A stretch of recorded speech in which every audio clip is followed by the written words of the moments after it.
Well, Seven Feathers in Canyonville was good to me for the most part, and now it is time to make it to Reno, which is another 400 miles of beauty. I thought I'd stop halfway for a couple days at the gorgeous Lake Shasta. But when I got to the rundown, cramped, and unattended RV park, I was not impressed. They said, pick your spot and put money in the envelope. Well, I could barely squeeze my little trailer in between the trees and the campers. It was some backwoods crazy vibe I was getting. So I hightailed it right down to Redding, 20 miles south, where I stayed at a friendly little RV park with the view of the mountains and the lulling sound of the distant highway. And I got to work on this week's project, the jewelry screen. Wednesday, I'm back on the road to Reno. I took the 44 through Lhasa National Forest, which was incredible, to Susanville, and then the 395 to Reno. I had absolutely no idea what incredible landscape was before me. I just know I got very lucky with the weather, as there were lots of icy snow signs along the way. But I got what we call in our family Celine weather. We've historically gotten pretty lucky with the weather during our family outdoor times. I arrived at the very friendly River West RV Park and can see the Sands Regency Resort where all the cribbage is to be played. I think I'll go do a little playing myself. And here's the night before, the setup of the long tables where we're going to cram 800 people in to play our favorite game. The casino wasn't too good to me yesterday, so maybe I better go outside and play. There's a river access from my park, and just on the other side of the fence was this lovely scene. Nothing makes me happier than the sound of a raging river, where you can just sit and quiet your mind. I very much enjoyed sitting and watching this mallard and his mate swim and play and hunt for food in the sunshine. I walked a bit, happy I'm out of trouble at those slot machines, and then I came across this. Uh-oh. We all know what kind of trouble a large rock path that used to be a riverbed can be for us artists. Heavens to Betsy, I got in trouble again. I just can't help myself. Look how pretty. Hey, Richard, is there a Rock Hunters Anonymous? If not, we should totally start one. Maybe I better go back to the casino. I caught up with my Denver homies and we sat at the bar and played and practiced for the Canadian doubles cribbage tourney that night. It was so great to see familiar friends and meet some new ones too. Here are the tables all filled up. It is exciting to be here in Reno and watch so many people reconnect from years past. It was like a cribbage family reunion. My partner and I didn't do so great, but we had a blast. 9 games of back-to-back cribbage is pretty exhausting late in the day, so I turned into a pumpkin around 10. Night, night. More cribbage the next day in the bar where we met Deb and Bob, who were playing a more difficult version of cribboard. They call it crisscross cribbage. And then we played the version that I learned from Shelley, even though everyone hated my amazing hologram bird cards. What do you think, Shelley? Pretty cool I came across this version again, right? Here are a few of my Tuesday night friends from home. Todd, Kevin, Mark, and Betty, just to name a few. Cribbage ball time, 12 games back to back, but I only won 5. No prize money for me. The next day, yep, you guessed it, more cribbage. 22 games this time. Okay, though, my eyes are crossed now and I'm being taken over by mathematics. Here's my very unimpressive card. I only won 8 out of 22 games. But oh well, I'm glad I got to experience the Reno tourney that everyone talks about. It was so much fun. As much as I love being on the road, it's time to return to home base in Colorado where I can regroup, repack, bury myself in work for a few weeks, and take my baby up to Black Hawk for his 21st at the beginning of May. Plus, poor Buffy is without an awning and summer is coming. She needs to go to the foo-foo shop and get checked over, buffed, and shined before we venture back off to the land of Oz. And who knows where I'll be heading. The nice thing about having a quilted map is it can also serve as a dartboard. I have a lot of uncharted states to visit. And hey, if I hit just above it, I can go to Canada. By the way, I am making more States and Stitches kits and have a waiting list going. Please email me at nittycat@comcast.net if you'd like to know when they're available again. Before I get on to the project, I want to thank you so much for allowing me to share my journey way out west, where I've made wonderful new friends and connected with some old. Having you along with me and or working through the projects makes me feel like you're experiencing new things right along with me. And if I've inspired you in any way to get out there and follow the open road to fun, then I am completely fulfilled. And hey, if I can do it, so can you. There's nothing like having the scenery of your living space change constantly. The next Annie Get Your Fun series will start at the beginning of summer. Please consider subscribing to my channel, and if you'd like to receive an email when I post new videos, be sure to hit that little gray arrow on the right to the subscribe button and click on Get Notifications. With that, let me show you how I made a little art quilt to hang some of my favorite pieces of jewelry. After making the mesh bottom bag, I had a piece of screen lying around, and I was looking at it and I thought, wouldn't it be perfect to hang like my dangly earrings and keep them on display? So I cut an 8 by 12 inch piece of the screen and a piece of batting and a piece of floral fabric. So that's all 8 by 12 inch pieces. And then out of the same fabric, I cut a 9 by 13 inch piece for the back. So the large piece you want to put wrong side up on your work surface, and then on top of that layer the batting, the smaller piece of fabric, and then put the screen on the top. And then put a few safety pins in it just to keep all the layers together. I have yards of this lace trim in all kinds of colors. Who doesn't, right? So I thought this would be a great opportunity to use that.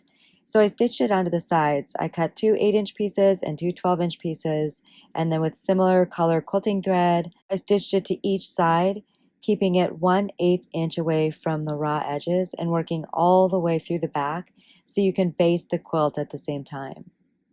Once you get all the edges covered with the lace trim, fold under the bottom layer, the back of the fabric. You want to fold that under 1/4 of an inch so that the raw edges match, and then 1/4 of an inch again so that the edges are covered, and the fold can be stitched through the ribbon, the screen, the top layer of fabric, and then picking up a piece of the batting as you go. And you can use regular sewing thread for this, and I just did it 1/4 of an inch apart, 1/8 of an inch. You don't have to go really tiny here. You're just trying to get the edges covered. And then if you want to learn how to miter the corners, if you don't know how to do that, go back and refer to the States and Stitches video, and I have a little demonstration I did on how to do that. Now for the fun part, the decorative quilting.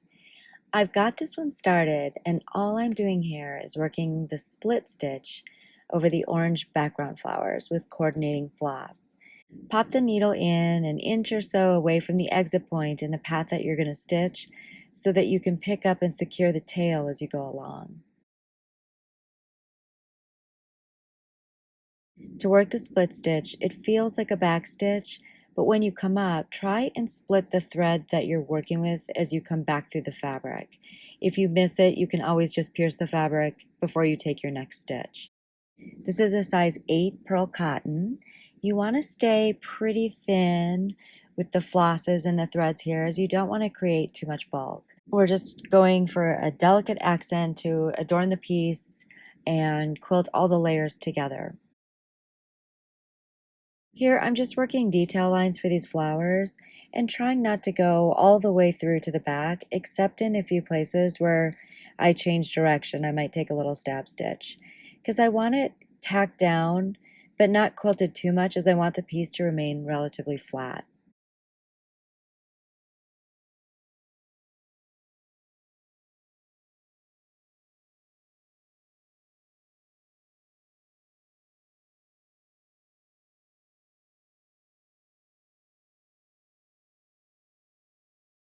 Here I kept working the lines as I saw them in the fabric.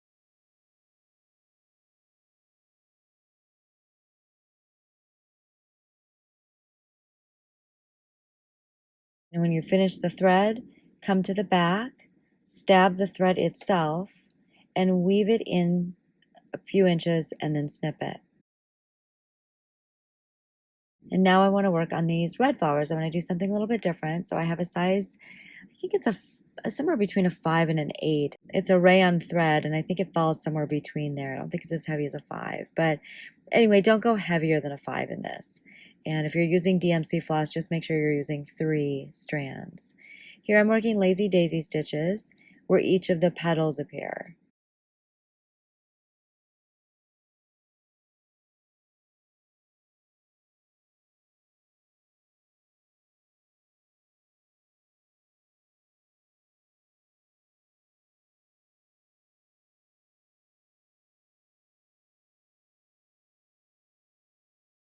Sorry, I'm syncing off camera a little bit here, aren't I?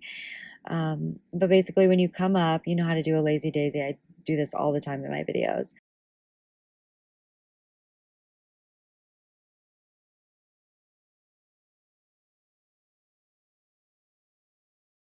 But when you come up, go into the same place that you're coming out of. Go up just to the outer edge of the petal and make sure that the thread is behind the needle. Come up, then pop the thread over that loop and then come back up in the base of the next petal that you're going to work.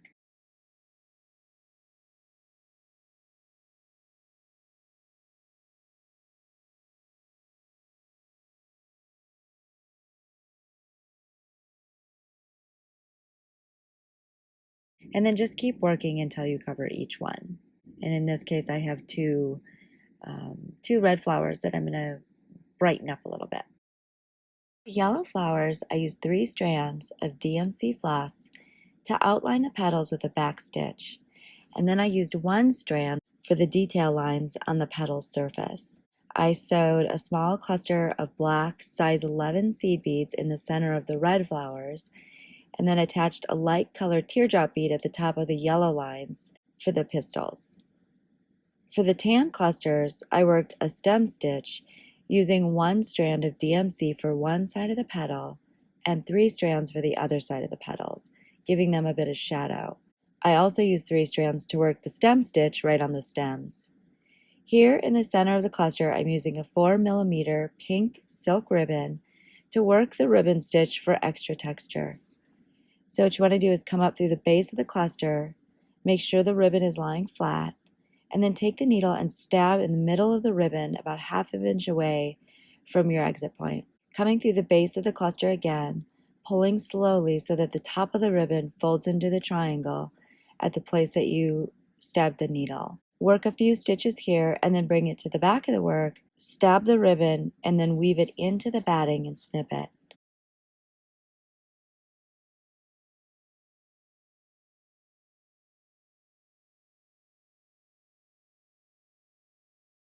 And this is all the quilting that I'm going to do. Is obviously I want to leave lots of space for my little dangly bits.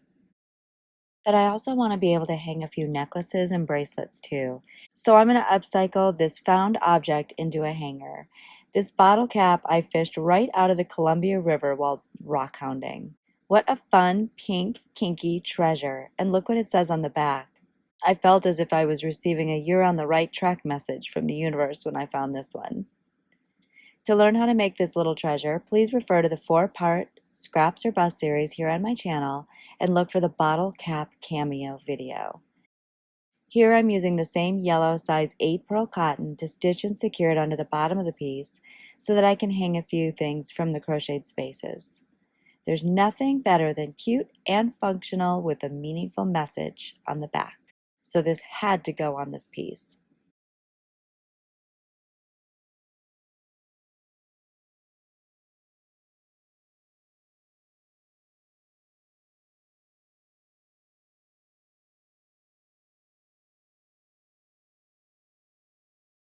Admittedly, I have more than a couple Prosecco cages lying around waiting to be included into something fabulous. I think they'll make wonderful necklace holders on either side of the quilt. So I took the loop and I twisted it to close the cage. And then I smushed it flat with the hanger towards the bottom. Continue to twist the loop, and when you get towards the end, it helps to use a flat jewelry crimper to hold the end while you finish twisting.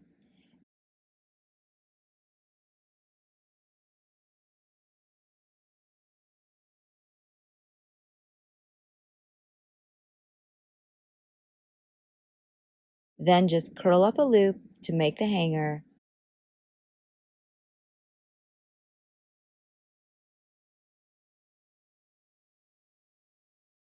And use the crimper to pull and even out the sides, making it as symmetrical as you can.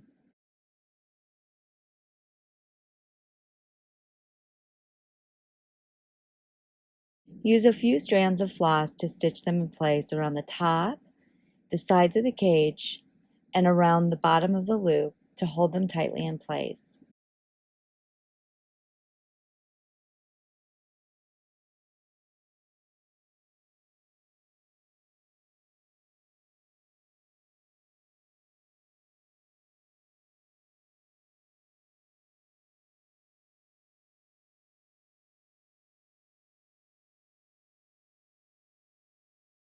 Stitch some heavy-duty sticky Velcro on the four corners, and voila! Now I don't have to go digging for different jewelry all the time. It's all right there just waiting for the perfect ensemble. And it travels well too. I drove 200 miles from Reading to Reno with this hanging and everything stayed put. And you can even put hair clips along the top. So now I don't have these things lying all over the trailer. Well, I've gotten Buffy pretty decked out during my travels, and I hope that you have found some ideas not only in the tiny living pieces that I've created, but also in my travels. I can't thank you enough for following along. I'll be going dark for a couple months working on some artwork and finally starting that second Quilt is Inspired book I've been promising. But please join me this summer for another series of travel and handcrafting. Until then, be well and keep creating in whatever it is that brings you joy. Much love to you all, Annie.